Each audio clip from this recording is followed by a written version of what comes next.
오늘도 다 함께 하신 여러분들을 환영하고 사랑하고 축복합니다. 우리 옆 사람에게 인사합시다. 반갑습니다. 환영합니다. 창세기 설교를 시작한 지가 거의 한 10개월 1년 돼가나요? 잘 모르겠는데 하여튼 이거 어떻게 하나 했는데 벌써 이렇게 또 2장 남았어요. 참 신기하죠? 하나님 말씀을 대할 때 두려움이 있는데 어쨌든 그 하나님의 은혜로 이렇게까지 끝까지 오는 걸 보면서 참 우리 인생도 여러분 힘든 것 같지만 또 이렇게 가다 보면은 하루하루 이렇게 순종하다 보면은 이렇게 갈 수 있구나 하는 걸 또 이렇게 깨닫게 됩니다. 여러분 먼 미래를 걱정할 게 아니라 그냥 그날 하루하루 주어진 대로 순종하다 보면 하나님이 이끄실 줄 믿습니다.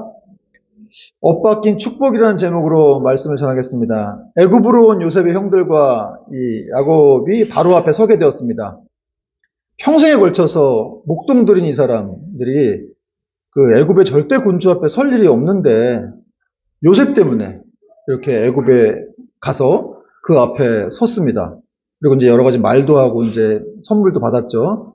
그러니까 요셉 때문에 형들이 야곱이 이런 또 은혜를 얻게 된 것인데 우리도 예수님 때문에 하나님을 만나게 되었다. 그분의 은혜를 깨닫게 되었다. 이런 말씀을 제가 드렸습니다. 그리고 야곱은 이제 바로를 보자마자 바로 축복을 했어요. 그냥 이렇게 하나님의 이름으로 축복한다. 이렇게 하고 그 서슬퍼런 그런 궁중 안에서 이 두려움도 없이 바로 이렇게 축복하는 야곱의 모습을 볼 수가 있습니다. 왜 그렇게 했습니까?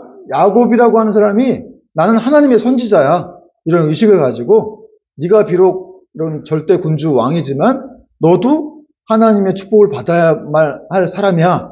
이런 식으로 생각을 했다는 것이죠. 여러분 이 세상에 어느 누구도 하나님의 축복이 필요 없는 사람은 없습니다. 아무리 높은 대통령이건 무슨 왕이건 오늘날에도 왕도 있죠. 그런 분들에게도 하나님의 축복이 다 필요하죠. 또 그분들의 주인이 하나님이시기도 합니다. 또 이렇게 야곱의 축복하는 모습, 그가 이렇게 절대 군주 앞에서도 이렇게 당당하게 축복하는 모습은 우리의 모습이기도 하다고 또 얘기를 했죠. 그래서 여러분 우리가 이렇게 세상적으로 좀 초라하고 약해 보이고 가진 거 없어 보여도 사실 우리는 모든 사람들을 어떤 권력에 있는 사람들이랄지도 다 축복할 수 있는 축복권을 가진 그것이 바로 우리의 정체성인 줄 여러분 믿으시기 바라고 모든 사람들을 이렇게 축복해야 됩니다. 한마디로 예수님의 이름으로 이렇게 복을 빌어준 건데 예수님 믿으세요. 이렇게 말한 것이기도 합니다. 이제 비옥한 땅인 이 고센 지역에 정착한 야곱 가족들이 기근에서 구원받고 또 즐겁고 평안한 날들을 보내게 됐어요. 그리고 특별히 이제 지난주 우리가 살펴봤지만 야곱이 130년 동안 험악한 세월을 보내왔다. 이런 말을 할 정도로 고통스러운 나날도 보냈지만 그의 이제 남은 여생은 정말 하나님의 준비하신 이런 은혜 가운데 아주 평안하고 즐거운 나날들을 보내게 되었습니다. 애굽 땅에서. 그리고 이제 오늘 본문은 야곱 가족이 이런 야곱 족속들이 고센 땅에 들어간 지 17년이라는 시간이 흐른 시점이에요. 그 시점에 이제 야곱이 이제 죽음을 앞두고 있었습니다. 아주 극도로 쇠약해져서 죽음을 앞두고 있었던 상황에서 그런 소문이 이제 요셉의 귀에 들어가자 그가 그 아들들을 데리고 야곱을 방문하는 그런 내용으로 오늘 본문이 시작되고 있습니다. 1절, 2절 보니까 이 일 후에 어떤 사람이 요셉에게 말하기를 내 아버지가 병들었다 하므로 그가 곧 두 아들 므낫세와 에브라임과 함께 이르니 어떤 사람이 야곱에게 말하되 네 아들 요셉이 내게 왔다 하며 이스라엘이 힘을 내어 침상에 앉아. 어떤 사람이 두 번 나오는데 이 어떤 사람은 누군지 모르겠어요. 너무 이렇게 밖에 쓸데없는 곳에 관심 갖지 마세요. 그냥 어떤 사람이 알려준 거예요. 어쨌든 우리는 이런 어떤 사람처럼 좋은 일을 해야 됩니다. 네 아버지가 지금 아파. 빨리 가봐. 이런 얘기를 해준 거죠. 그때 요셉이 자기 두 아들 에브라임과 므낫세를 데리고 이렇게 야곱을 찾아갔습니다. 그 야곱이 병들었다 그랬는데 사실은 질병적인 어떤 그런 질병에 시달렸다기보다는 그가 이렇게 나이를 많이 먹고 자연적인 노쇠 현상이 벌어진 거예요. 그래서 아주 극도로 쇠약해져서 죽음을 앞두고 있는 그런 상황입니다. 지금 야곱의 나이가 몇 살이죠? 147세입니다. 그렇죠? 17년 지났으니까 130세에 와서 17년 지났으니까 147세인데 오늘날로 얘기해도 참 오래 산 거죠. 여러분 우리도 언젠가 이렇게 나이를 먹고 이렇게 몸이 막 노쇠할 때가 있어요.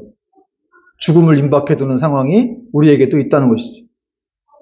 여러분, 이게 누구에게만 있는, 나한테는 오지 않을 일이다, 이렇게 생각하면 안 되고, 여러분, 우리는 크리스찬으로서 하나님 앞에 서야 될 때를 생각해야 됩니다. 언젠가 나도 이렇게 되겠구나. 성경들을 묵상하면서, 그리고 이제 하나님 앞에서, 후회 없는 삶을 살아야 되겠다. 또 주변 사람들에게도, 가족들에게도 그런 후회 없는 삶을 살아야 되겠다. 이런 생각을 할 필요가 있다는 것이죠. 이처럼 모든 사람에게는 이 어떤 인생의 겨울이 찾아온다라고 하는 것, 그것은 불변의 진리입니다. 그러나 그럼에도 불구하고 오늘 야곱의 모습을 보면 그는 굉장히 이렇게 자기 아들과 또 손자들 찾아오자 아주 몸이 극도로 쇠약한데도 불구하고 이렇게 일어났어요. 일어나서 침상에 앉았다, 이렇게 말하고 있습니다. 야곱이 힘을 냈다, 그렇게 구절이 되어 있는데, 이 힘을 냈다는 말이 스스로 마음을 강하게 했다. 사실 이 구절이 어디 쓰이는 단어냐면, 이게 하나님이 여호수아에게 너는 마음을 강하게 하고 담대히 하라, 이렇게 말씀하셨는데, 그 마음을 강하게 하라, 그때도 이 단어가 쓰였어요. 그러니까 진짜 하나님의 그런 명령처럼 자기가 마음을 강하게 붙잡은 거예요. 그리고 힘을 내가지고 침상에 앉았습니다. 여러분, 병문안 혹시 가봤습니까? 병문안? 저는 이제 목사니까 병문안 많이 가잖아요. 거기 가면 중환 환자분들이 일어나질 못해요. 죽음을 앞두고 있는 사람이 어떻게 일어나서 앉아요? 가족이 와도 심지어 일어나지 못합니다. 그런데 오늘 야곱은 이렇게 일어나서 침상에 앉았다는 거예요. 왜 그러냐면 자기가 하나님의 선지자, 영적인 어떤 지도자라는 그런 자각을 가지고 내가 이들에게 축복을 해야 되기 때문에 누워서 할 수는 없는 거예요. 그래서 일어나서 앉아가지고 축복을 했습니다. 다 죽어가는 상황에서. 여러분, 우리에게 좀 적용을 해보자면 우리가 죽을 것 같이 힘들어도 해야 될 일은 뭡니까? 여러분, 정말 죽을 것 같이 힘든 경험들을 해본 적 있어요? 야곱처럼? 곧 죽지요, 사실은.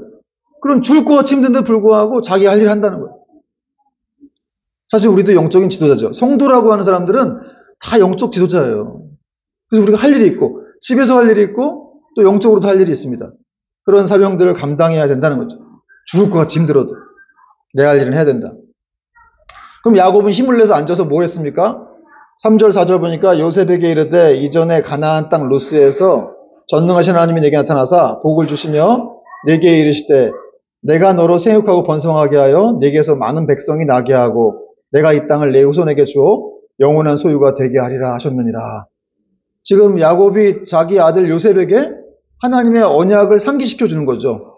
내가 옛날에 광야에서 베델에 있을 때 하나님 나타나셔가지고 너한테 많은 백성이 나올 것이고 또 내가 너를 함께해서 이렇게 가나안 땅에 들어가게 할 거야.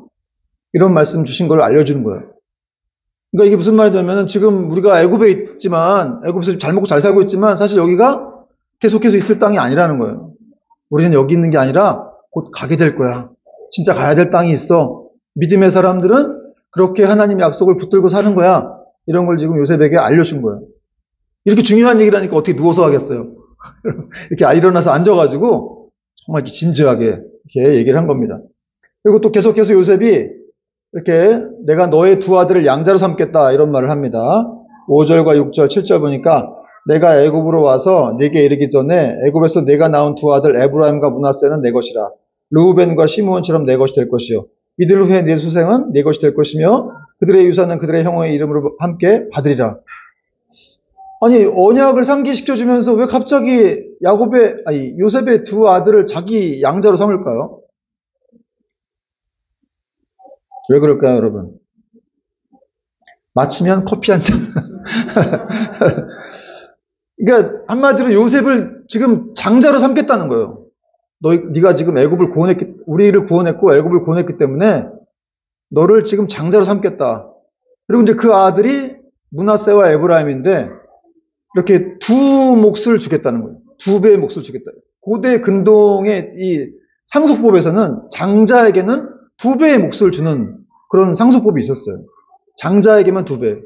그러니까 사실 르우벤이 장자였지만 르우벤이 자기 서모하고 이렇게 안 좋은 일도 하고 그래서 거긴 탈락됐고 그래서 이 요셉이 장자가 되는 거예요. 거의 막내뻘인데도 네가 실질적인 장자야 하면서 이렇게 축복을 해주는 그런 내용입니다. 야곱이 지금. 그래서 그 두 아들을 내가 양자로 삼아가지고 그들에게 이렇게 그 후손들에게 축복을 주겠다. 2배의 축복을. 실제로 이렇게 에브라임 지파가 생겼고 므낫세 지파가 있었죠. 그래서 그들에게 다 이렇게 축복이 돌아갔어요. 그리고 이제 이 일은 또 후손의 어떤 그런 자손들을 다 보지 못하고 죽은 자기가 사랑했던 아내였던 라헬을 위한 일이기도 했습니다. 그래서 오늘 7절에 라헬 얘기가 갑자기 나오는 거예요.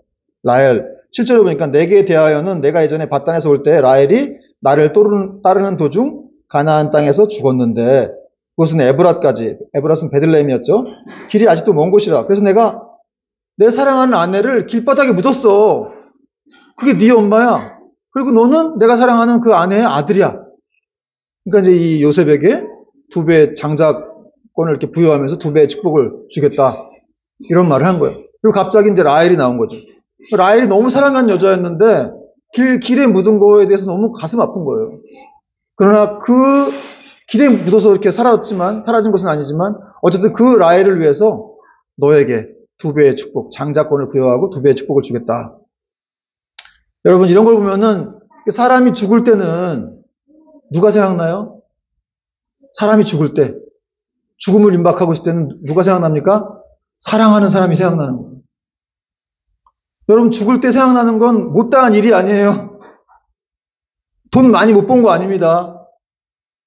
내가 일 다 못 마친 거, 뭐 성공하지 못한 거, 커리어 못 쌓은 거 이거 생각나는 게 아니에요. 죽을 때는 사랑하는 사람을 많이 사랑해 준다고 사랑한다는 말 못한 거, 용서해야 될 사람 용서하지 못한 거, 그런 것들이 생각나는 것이죠. 비록 야곱은 지금 죽음을 앞두고 있지만 그는 하나님의 언약을 생각하면서 자기 자손들 대해서라도 그 언약이 반드시 성취될 것을 믿으면서 이렇게 축복을 해주고 있는 건데, 그러니까 사실은 야곱은 죽지만 그러나 언약을 붙들고 있는 비전을 붙들고 있는 사람이기 때문에 이 사람은 행복한 사람이에요. 나는 죽지만 그러나 내 자손 때에 가서 반드시 그 약속이 이루어지게 될 거라는 것을 확신하면서 이렇게 지금 자기가 행동을 하고 있는 거거든요. 그러니까 여러분 죽어도 꿈을 꾸고 있는 사람, 그런 사람은 정말 행복한 사람이에요. 내가 죽으면 나는 무엇이 남나 이런 생각을 해보게 되면은 우린 그러나 여러분 우리에게 또 이렇게 믿음의 후손들이 있다면 그들에게 어떤 하나님의 역사하시는 것들, 축복해 주시는 것들을 우리가 바라봐야 돼요. 그것이 여러분 우리가 죽을 때 가장 붙들어야 될 소망이라는 거죠. 여러분 우리가 죽고 날 때 누가 우리를 이을 거예요? 우리 자녀들. 그들이 이렇게 하나님의 또 특별히 하나님의 믿음의 사람들을 잘 세워져 가는 것들 보고 우리가 죽는 것이 가장 큰 축복이죠. 또 야곱은 요셉의 아들들을 보면서 이들은 누구냐? 뭐 이상한 말을 합니다. 그러면서 축복을 하는데요. 8절 9절 보니까 같이 한번 읽어볼까요? 8절 시작. 이스라엘이 요셉의 아들들을 보고 이르되 이들은 누구냐? 요셉이 그의 아버지에게 아뢰되 이는 하나님이 여기서 내게 주신 아들들이니이다. 아버지가 이르되 그들을 데리고 내 앞으로 나오라. 내가 그들에게 축복하리라. 아니 왜 자기 요셉의 아들들인 거 알았는데 왜 갑자기 또 이들은 누구냐? 너희들은 누구야? 이렇게 물어봤어요. 왜 야곱이 이렇게 물어봤을까요? 사실은 어떻게 보면 우리 인간이란 존재는 항상 이렇게 누군가에게 물음을 받는 존재일 수도 있습니다. 너는 누구냐? 넌 누구야? 또 하나님이 이렇게 물으실 수 있죠. 너는 누구냐? 넌 어떤 사람이냐? 그러니까 여기서는 이 구절만으로는 알 수가 없지만 요셉이 대답한 걸 통해서 이제 야곱의 의도를 알 수가 있는데 요셉이 뭐라 그랬어요? 이들은 누구냐 그랬더니 요셉이 하나님이 여기 와서 주신 그 선물들입니다. 내 아들들입니다. 이렇게 고백을 했어요. 사실 이 요셉의 아들들은 애굽 이민 2세들이잖아요. 그러니까 사실은 하나님의 언약이라든지 뭐 이런 거에 대해서 좀 모를 수가 있죠. 뭐 요셉이 대충 설명을 했겠지만 정확히 알지 못한 상황에서 또 그들도 헷갈렸을 거예요. 내가 애굽 사람인지 이스라엘 사람인지. 그런 상황에서 이렇게 야곱이 지금 이들은 누구냐? 이렇게 물었을 때 요셉이 분명하게 대답을 한 거예요. 여기서 태어났지만 이 사람들은 하나님이 내게 주신 그런 자녀들입니다. 여러분, 우리가 자녀들을 데리고 있지만 하나님이 주신 것입니다. 하나님의 자녀들인 거예요. 그걸 확신할 수 있어야 돼요. 그럼 걱정할 필요가 없죠. 하나님의 것들이니까. 하나님 주신 선물들이니까 하나님이 알아서 하실 거예요. 너무 걱정할 필요가 없는 거예요. 그리고 이제 이렇게 요셉이 분명한 대답을 하자 야곱이 축복을 해줬습니다. 그런데 이스라엘이 야곱이 나이가 너무 많아갖고 눈이 어두웠어요. 그래서 보이질 않았습니다. 10절, 11절 보니까 이스라엘의 눈이 나이로 말미암아 어두워서 보지 못하더라. 요셉이 두 아들을 이끌어 아버지 앞으로 나아가니 이스라엘이 그들에게 입맞추고 그들을 안고 요셉에게 이르되 내가 네 얼굴을 보리라고는 생각하지 못하였더니 하나님이 내게 네 자손까지도 보게 하셨도다. 여러분, 야곱은 비록 나이가 많아갖고 눈이 거의 안 보였는데 그럼에도 불구하고 이렇게 육체의 눈은 매우 흐려졌지만 그의 믿음의 눈은 떠져 있었기 때문에 사실 11절에 보면은 그런 고백을 해요. 내가 이렇게 하나님의 강권적인 역사 속에서 이루어진 일들에 대한 고백을 하고 있습니다. 11절에 뭐라 그랬어요? 내가 네 얼굴을 보리라고는 생각하지 못하였더니 하나님이 내게 네 자손까지도 보게 하셨도다. 이게 무슨 말이냐면은 야곱이 사실은 요셉을 잃어버렸고 죽었다고 생각했는데 자기는 아무것도 한 일이 없어요. 그런데 하나님이 죽었다고 생각한 요셉도 만나게 해주시고 또 그것뿐만 아니라 그 자손들까지도 보게 하셨다는 것이죠. 이건 강권적인 하나님의 역사라는 것을 지금 야곱이 깨닫고 그런 영적인 안목을 가지고 겸허하게 고백을 하는 거예요. 내가 너만 봐도 감사했는데 네 자손까지도 보게 하셨구나. 너무너무 감사하다. 여러분, 이런 것들이 이제 믿음에 깨어있는 사람인 거예요. 여러분, 우리가 뭔가 우리 삶에 어떤 일이 벌어지고 하나님의 어떤 강권적인 은혜가 주어졌는데 계속해서 우리가 하나님의 영광을 뺏을 수가 있어요. 하나님이 하신 건데 그거는. 내가 아무것도 한 일이 없어요, 사실은. 대부분 다 하나님이 하신 것인데 우린 그거를 그냥 내가 했나 보다. 여러분, 직장 다닐 때 그냥 회사에서 월급 주나 보다 이렇게 생각하죠. 그렇죠. 내가 열심히 한 달 동안 일했으니까 당연히 월급 받는 거지. 이게 아니에요. 여러분이 먹고 살고 회사에서 월급 받는 건 하나님이 거기 세운 그 CEO를 통해서 주시는 거예요, 여러분에게. 그렇게 안 할 것 같으면 여러분을 잘라가지고 못 받게 할 수도 있어요. 그러나 그걸 다 돌보시는 것이죠. 뭐 그런 것뿐만 아니라 우리 삶 속에서 이렇게 은혜가 주어지는 때가 있잖아요. 이건 정말 하나님이 하신 것 같다. 이럴 때 정말 이렇게 겸허한 고백이 터져 나와야 되는데 영적으로 어두워지면 내가 했나 보다. 뭐 이렇게 생각할 수가 있는 거죠. 근데 야곱은 이렇게 비록 눈은 보이지 않았지만 그는 믿음의 눈이 떠져 있었기 때문에 하나님이 하셨구나. 그걸 감격적으로 지금 아주 겸허하게 고백을 하고 있는 겁니다. 그리고 이제 요셉이 야곱이 제대로 축복할 수 있도록 이제 자기 아버지의 오른손을 이제 므낫세의 머리에 얹게 하고 또 왼손은 차자인 에브라임의 머리에 얹게 했다고 나옵니다. 12절부터 14절 보니까 12절 요셉이 아버지의 무릎 사이에서 두 아들을 물러나게 하고 땅에 엎드려 절하고 오른손으로는 에브라임을 이스라엘의 왼손을 향하게 하고 왼손으로는 므낫세를 이스라엘의 오른손을 향하게 하고 이끌어 그에게 가까이 나아가매 14절 이스라엘이 오른손을 펴서 차남 에브라임의 머리에 얹고 왼손을 펴서 므낫세의 머리에 얹으니 므낫세는 장자라도 팔을 엇박고 얹었더라. 오늘 말씀 제목이 뭐예요? 엇박긴 축복이 여기서 나오는 거죠. 이제 아니 이렇게 요셉이 지금 자기 아버지 제대로 축복하려고 원래 오른손이 이제 힘의 상징이기 때문에 장자의 머리에다가 므낫세의 머리 이렇게 얹어놨더니 아버지가 갑자기 바꿔버린 거예요. 이렇게 엇바꿔서 그 차자에다가 이렇게 축복을 해주고 우리 집으로 말하면 내가 은율이한테 이렇게 축복했더니 그냥 갑자기 이렇게 바뀌어가지고 이렇게 또 막내한테 이렇게 축복을 해버리는 그런 일이 생긴 거예요. 그러니까 요셉은 좀 황당했겠죠. 근데 뒤에 황당했다는 내용이 나오는데 어쨌든 이렇게 야곱이 그러면 이렇게 축복을 해주면서 어떤 축복을 했느냐?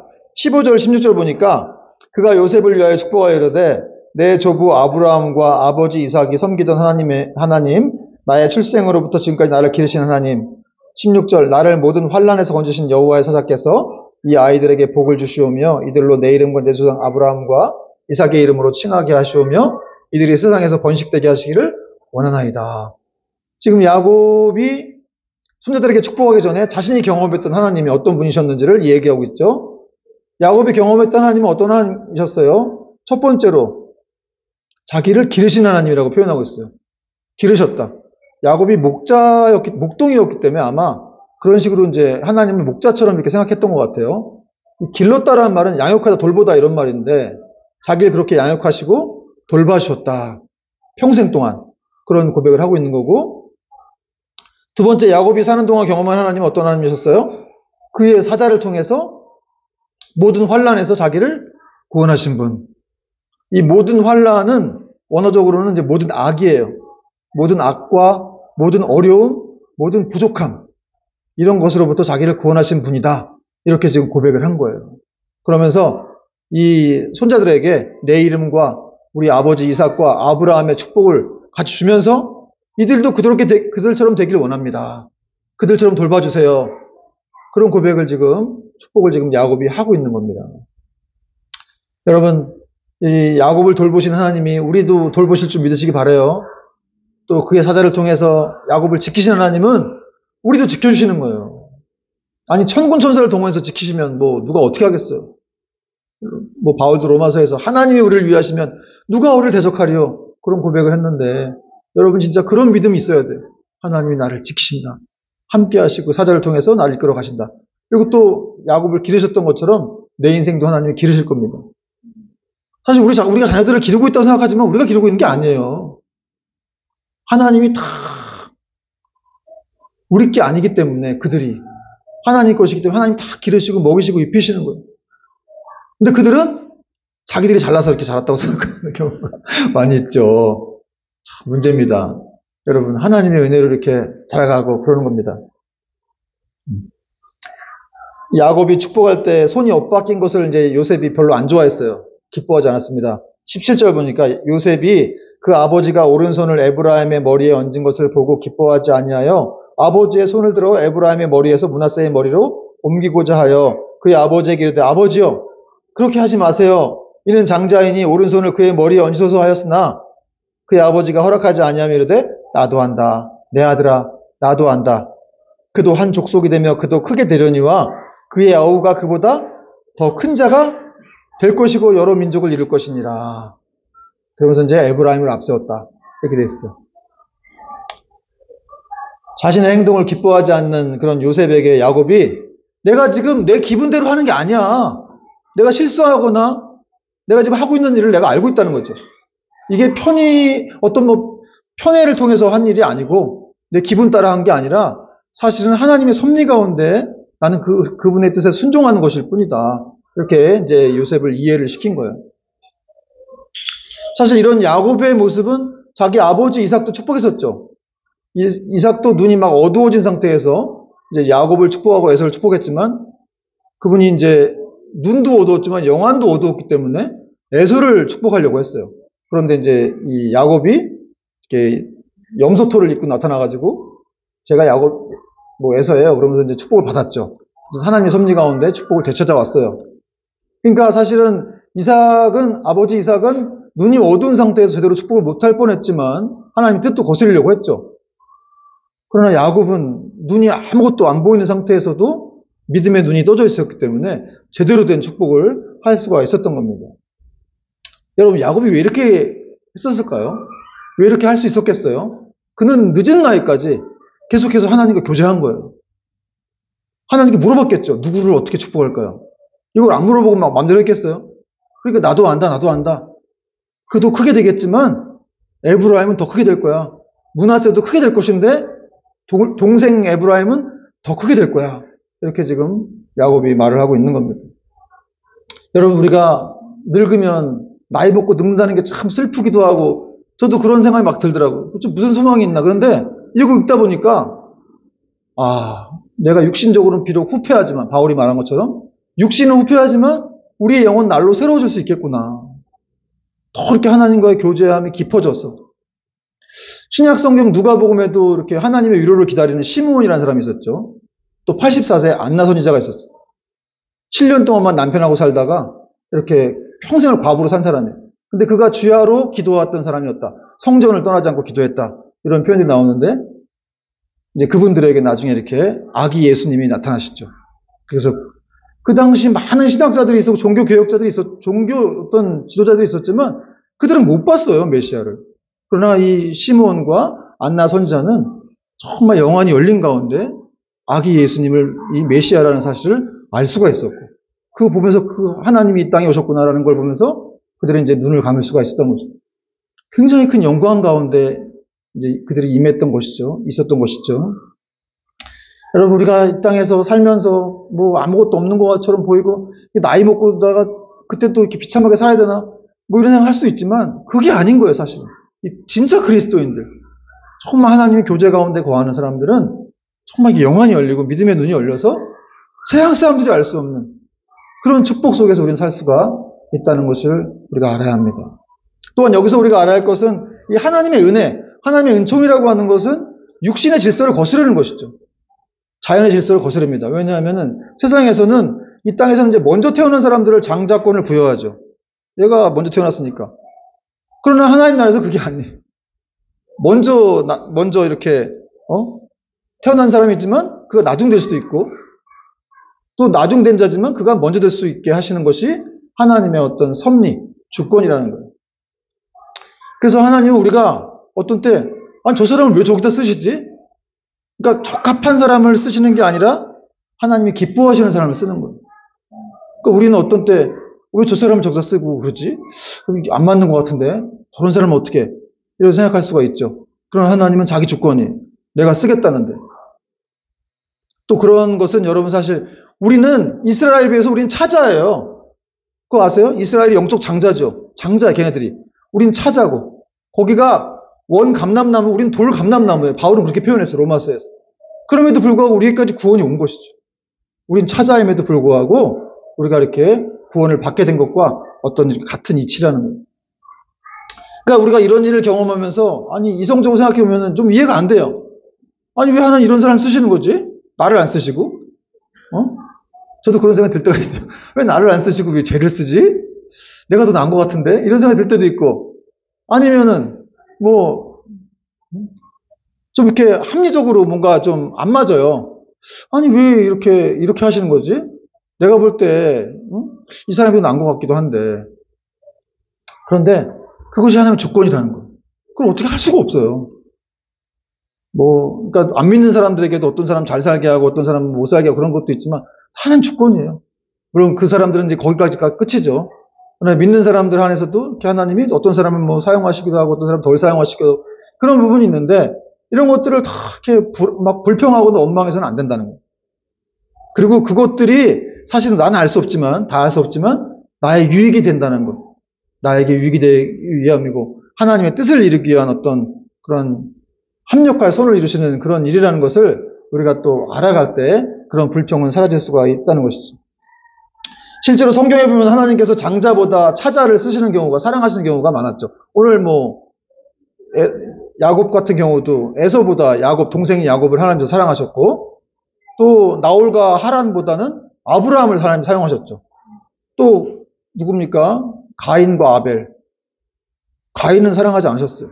아벨을 동생을 사랑하셨고 또 아론과 모세.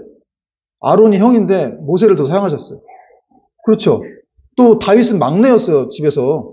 그래서 뭐 걔는 뭐 다윗은 맨날 목동 일이나 하고 막 그런 집에서 아주 천박꾸러기였는데 그런 다윗을 사랑하셨습니다. 솔로몬도 밧세바하고 가늠에서 나온 아들인데 그 막내 아들도 하나님 사랑하셨어요.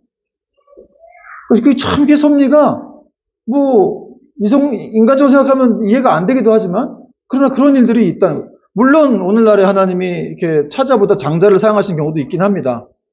그런 경우도 있고 어떤 경우에 형제를 사용하시기도 하고 그러니까 그 모든 것이 다 하나님의 주권이라는 것이죠. 저도 이거 설교 준비하다 생각해 보니까 저 좀 기분이 조금 안 좋긴 하더라고요. 저도 장남이잖아요. 근데 제 동생이 사실은 저보다도 영적으로 더 뛰어나요. 먼저 믿었고 또 하나님 더 사랑하는 것 같고 항상 동생에 대한 그런 참 어떻게 저렇게 하나님을 사랑할까 어떻게 하나님을 이렇게 교제하고 막 그렇게 은사도 많이 받고 그런 게 좀 부럽고 하는 부분이 있었는데 그럼에도 불구하고 저희가 어쨌든 이렇게 목사가 됐고 저도 이렇게 쓰임 받고 있으니까 감사한 거죠. 여러분 이스라엘 백성들이 이렇게 그 행군을 할 때 광야에서 맨 앞에 유다 족속이 쓰고 맨 뒤에는 다른 족속이 다른 지파가 섰어요. 근데 그 대열 안에 이렇게 껴있기만 하면 되는 거예요. 맨 앞에 가든 맨 뒤에 가든 거기 끼기만 하면 다 구원받는 거예요. 그러면 족한 것 아닌가. 이제 마지막으로 야곱은 이 말을 끝으로 이제 자기 조상에게로 돌아가는 그런 상황이 나옵니다. 이제 야곱이 요셉에게 그들의 본향인 가나안 땅을 상기시키면서 거룩한 소망을 갖게 하는데요. 21절과 22절. 이스라엘이 요셉에게 또 이르되 나는 주구나 하나님이 너희와 함께 계시사 너희를 인도하여 너희 조상의 땅으로 돌아가게 하시려니와 내가 네게 내 형제보다 세겜 땅을 더 주었나니, 두 배로 줬다는 거죠. 에브라임과 므낫세에게. 이는 내가 내 칼로 활로 아모리 족속의 손에서 빼앗은 것이니라. 야곱은 재차 반복해서 이 요셉에게 가나안 땅에 대한 그 소망을 줬어요. 여기 있는 게 아니라 나중엔 다 돌아갈 거야. 그 땅에 갈 거야. 사실은 거룩한 소망을 준 거죠. 네가 여기서 지금 총리하고 있지만 너도 취하면 안 돼. 언젠가 애굽 땅으로 우리는 다 할 거야. 거기가 우리 약속의 땅이야. 이렇게 약속을 전함으로 인해서 요셉으로 하여금 정말 이렇게 거룩한 소망을 갖게 하는. 여러분, 이것이 아버지가 할 일이에요, 사실은. 돈 물려줄 것이 아니라 이런 비전을 갖게 하는 거. 이런 소망을 갖게 하는 거. 거룩한 소망. 하나님이 너와 함께 하실 거야. 그러니까 오늘 뭐라고 그랬어요? 나는 죽지만, 나는 죽으나 하나님이 너희와 함께 계시사 너희를 인도하여 조상의 땅으로, 너희 조상의 땅으로 돌아가게 하시리라. 나는 죽지만, 제가 이 구절을 보면서 울컥하더라고. 그래, 우리는 언젠가 죽지. 나는 죽어. 그렇지만 하나님은 너희들과 함께 하실 거야. 여러분, 우리가 걱정하지 않아야 될 이유. 우린 비록 병들어 늙어 죽겠지만, 그러나 우리 자녀들을 하나님 돌보십니다. 지금까지 하나님 우리와 함께 하셨고, 또 우리가 죽어도 하나님 우리를 돌보실 것이고, 또 우리가 이렇게 먼저 가 있는 그 믿음의 조상들, 그들이 가 있는 곳에 우리도 가게 될 것이죠. 그러니까 그런 것들을 하나님이 다 하실 것 같으면 우리는 이 땅에서 뭐 죽는다고 해서, 또 사랑하는 사람들이 죽는다고 해서, 그 믿음 있는 사람들이 죽는다고 해서 슬퍼할 필요가 없는 거예요. 난 아무것도 가진 것이 없는데 내가 살다가 난 죽으면 우리 자녀들은 어떡하지? 우리 가족들은 어떡하지? 걱정할 필요가 없다는 거예요. 나는 죽지만 하나님이 너희들과 함께 계실 거라는 거죠. 여러분, 이것이 핵심이에요. 하나님이 함께 계실 것입니다. 그들을 돌보실 것입니다. 그리고 그들이 죽어도 다 천국으로, 하늘 가나안으로 다 인도하실 거예요. 이런 것을 정말 확신한다면, 믿는다면 우리는 이 땅에 살면서 아무리 슬픈 일이 있어도 슬퍼하지 필요가 없는 것이지. 하나님께서 이렇게 약속의 말씀대로 우리를 인도하시고 이끌어 가실 것이기 때문에 그렇습니다. 사도 바울은 로마서에서 결코 예수 안에 있는 하나님의 사랑에서 끊을 자가 없다. 이런 말씀을 강조했어요. 여러분, 로마서는 성경의 핵심 중에 핵심이에요. 노른자라고도 할 수 있는데, 그래서 저는 로마서를 많이 읽고 있는데, 이 하나님의 사랑을 얼마나 강조하고 있는지 몰라요. 결코 끊을 수가 없다. 예수 안에 있는 하나님의 사랑에서 어떤 것도, 어떤 피조물, 어떤 권력도 너희들을 그 사랑에서 끊을 수가 없다는 거죠. 하나님도 야곱을 통해서 확인시켜 주셨고, 또 신약에 와서 또 이렇게 바울을 통해서 또 하나님 우리에게 확신시켜 주고 있습니다. 내 사랑이 너에 대해서 끊어질 것은 아무것도 없어. 내가 너를 붙들고 영원토록 함께 할 거야. 여러분, 이 하나님을 우리가 어찌 찬양하지 않을 수가 있겠습니까? 이 하나님을 어찌 사랑하지 않을 수가 있겠습니까? 여러분, 또 오늘 들은 말씀을 가지고 또 계속해서 또 이 한 주도 믿음의 순종을 통하여 하나님께 영광 돌리는 저와 여러분 되기를 수 있기를 주님의 이름으로 축원을 드립니다. 아멘.